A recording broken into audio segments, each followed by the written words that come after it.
Here's a little question for all you Star Rail enjoyers.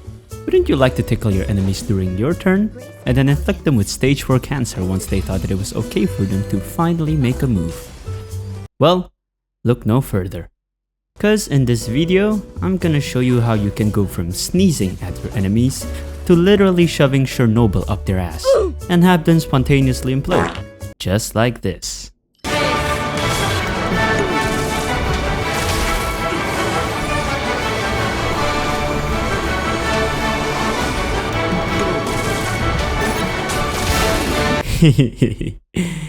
I love Nihility.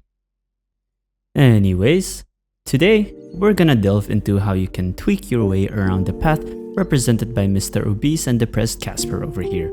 And before long, you'll soon learn the ways of the Nihility and how you can abuse this path to carry you through any content that this game will throw at you both now and in the future. Without further ado, the name's Leafy, and this is Casual Guides to Games Star Rail Edition. So, let's start with the basics and explore how the core gameplay of Nihility works. Essentially, Nihility revolves around the application of debuffs on the enemies, and these can be separated into two different categories of debuffs. Ones that shred stats and ones that apply status effects. Stat shreds are the simpler one among the two of them. You basically reduce a certain stat from your enemies by a certain percentage, which can help your team's kit be more effective against them. Quick examples are defense shreds that help your DPS do more damage, and another is action delay, which makes your team go faster than your opponents. Status effects are where it gets mighty interesting for Nihility, and will be the mechanic that the majority of this video will be focusing on. Status effects in Star Rail are essentially damage over time debuffs, or better known as DOT for you gamers out there, that you apply to your enemies through either skill effects or by breaking their asses. These things apply a certain type of debuff based on the element of your skill, or the element that broke their asses, which in turn would cause them to take damage, you guessed it, over time. Meaning that the damage they receive would normally come when it becomes their turn to move. Like I said, each element provides their own type of break debuffs, and most are relatively easy to relate to one another. Fire causes burn, wind makes wind shears, physical makes bleed, lightning shocks, and ice freezes. Quantum does entanglement and imaginary causes imprisonment, but you can sort of ignore those last two for now because they don't really contribute much to the type of cancer that I'm about to show you guys. So, good for them, I guess? Oh, and I can go on about the amount of damage that each of those debuffs does because there is a minuscule difference between the numbers that they do, but it's somewhat of a hassle and frankly quite boring to go through all of the numbers and stuff, so I'm gonna spare you guys the trouble and just tell you that they each do damage, and that's about all you need to know. Basically, most of Nihility's damage will come from applying varying kinds of these status effects and debuffs, and then applying its damage through more debuffs or through skills that specifically plays around these debuffs to fart nuke your opponents. To understand the process of how a team would do this, it's time we delve into the types of characters that exist within Nihility itself, and how they each have different roles that contribute to the ways of shitting on your opponents with cancer. While yes, all these characters on this list are indeed Nihility, not every one of them acts in the same straightforward way. For that, I'm gonna start introducing you to the categories of these characters. The first one we're gonna take a look at are the utilities. I call them as such because these are characters that you can pretty much comfortably use with other non-Nihility teams. Their role is rather general and it's not mostly restricted to only being effective within a Nihility team. This is mostly because the way they debuff their opponents are meant to provide a more general value to the team, considering the fact that most of these people focuses on the first category of debuffs, which are stat shreds. As I mentioned before, these shreds focus on making sure that your enemies become crippled grandmas before you apply all the viruses to them. That way, they die a lot faster. There are three characters that fit within this category. The first one being Pela, who focuses on reducing ice res and shreds the opponent's defense through her AoE ultimate. making her a very good general shredder for any team, and an even better one for any ice DPS team. She's generally your go-to option for an F2P shredder due to the fact that she is a 4-star and being very straightforward to use. And for most people, she's still the best option even when you reach the endgame, due to that AoE shred. The second character in this category is Silverwolf. Her ult operates the same way as Pela's does, as it also shreds the opponent's defense, but the main caveat is that it is only single target. However, she does shred more defense than Pela does, and her ability to implant weaknesses onto enemy is also a big unique factor to her kit.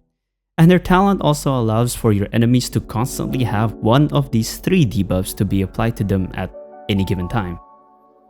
The last character in this category is Welt. While he is often used as a main Nihility DPS for those who don't have the other main DPSs, his primary function revolves around being a utility that slows down your opponent's turn, which is really where the whole "you don't get a turn" meme originated from. With his kit revolving around AoE usage of his imaginary damage, having him on the team as a sub DPS or as a speed debuffer is basically what you're gonna be seeing him used as within most teams. I remember the days when people would beat Simulated Universe Kafka without abundance by straight up bullying her with Welt and not letting her move at all. Fun times. Now we shall move on to the second category of Nihility characters, which will be the Applicators, which have a more streamlined role compared to that of the utilities. Applicators are characters that are there to support and enable the damage capabilities of other Nihility characters, and Nihility characters only. They revolve around consistently applying debuffs that will usually become much stronger cancer once they are triggered alongside other Nihility DPS attacks. The debuffs I'm talking about are the status effects that I mentioned as the second type of debuffs. These effects will then be amplified in power by your main Nihility DPS. Characters who fall into this Applicator category are Sampo, who focuses on AoE wind shear applications and amplifying the amount of damage each wind shear does. The second character is Guinaifen. She focuses on more of a break effect centered playstyle that allows for her burn to do more damage when you break the enemy, and applying her own type of debuff called Fire Kiss, which increases the amount of damage you do to your opponents by a certain percentage when they are afflicted by it. The next one is Luca. Basically the same playstyle as Guinaifen, but applies bleed instead of burn. And finally, you have Black Swan. Currently the best Nihility applicator out there, considering the fact that her Arcana stacks are essentially refreshable and restackable debuffs that constantly blows up your enemy, while also having the possibility to blow up their adjacent counterparts when it gets to their turn, while her AoE ultimate and its Epiphany application further increases the amount of damage your debuffs will do. By now, you should see a pattern with the way these applicators play. Each of them focuses on one type of debuff or one element of debuff, while having their unique talent mechanics which either boost that specific debuff's damage or your party's damage in general. Now, the last category is the actual DPS characters. These are the ones who are going to utilize all the debuffs that your utility and applicators placed on your enemies and turn them into one instance or multiple instances of what is essentially a cancer nuke.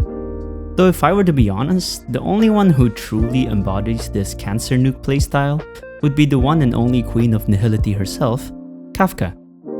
Her skill revolves around triggering all instances of debuffs that the enemy has in one singular attack, while her ultimate does so in a full AoE scale. And what I mean by the fact that she's the only one who embodies the unique way of Nihility DPS is because she's the only one who fully focuses on playing around those debuffs that your utilities and applicators apply, instead of having to rely on the conventional way of building crit stats the way any other DPS would. This is one of the biggest advantages of playing Nihility, and more specifically, of playing Kafka. There's never any need to worry about whether or not you'd have consistent damage, since there won't be anything that will be left up to chance when it comes to dealing damage if you are able to build your effect hit rates to its required percentage. Which in comparison is a much better experience than having to build your crit rate and damage because, Let's be honest here. The amount of attack percent, effect hit rate substat relics that you have surely outweighs the amount of crit substat relics that you have, because that's the true star real life right there.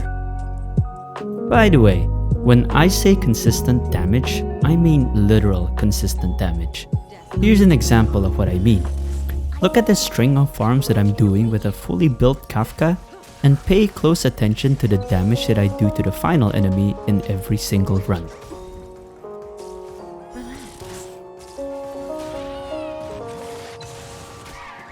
There's more to life.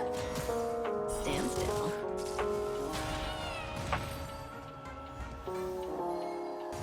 Stand still. See what's happening there? As long as you do the exact same thing every single run, then you will do the same exact numbers every single time. Very comfortable when you're the type of person who wants to farm but don't exactly want to just let auto battle do the work for you. You know, to feel like you participated in the grind in some way. This is actually one of the main reasons why, if you really want to feel the Nihility experience, I would better recommend Kafka rather than the other option of a Nihility DPS, which is Acheron. And I'm not saying that Acheron is terrible, no, she's really good as well. But she just doesn't play the way a traditional Nihility would, and plays more like a conventional DPS would rather be, rather than the way our beloved Cancer Fard would. More erudition than she is Nihility. If you want to know more about the way Acheron plays, feel free to visit both my Acheron first impression video and my casual guide to her playstyle to better understand the fundamental difference of the way she plays with the way Nihility goes. Anyways, there is one factor that I want people to pay a bit more attention to when it comes to strategizing your Nihility team, which is how to utilize your speed. My biggest advice, which will probably contradict what maybe a lot of the other build guides will say out there, is to don't go fast.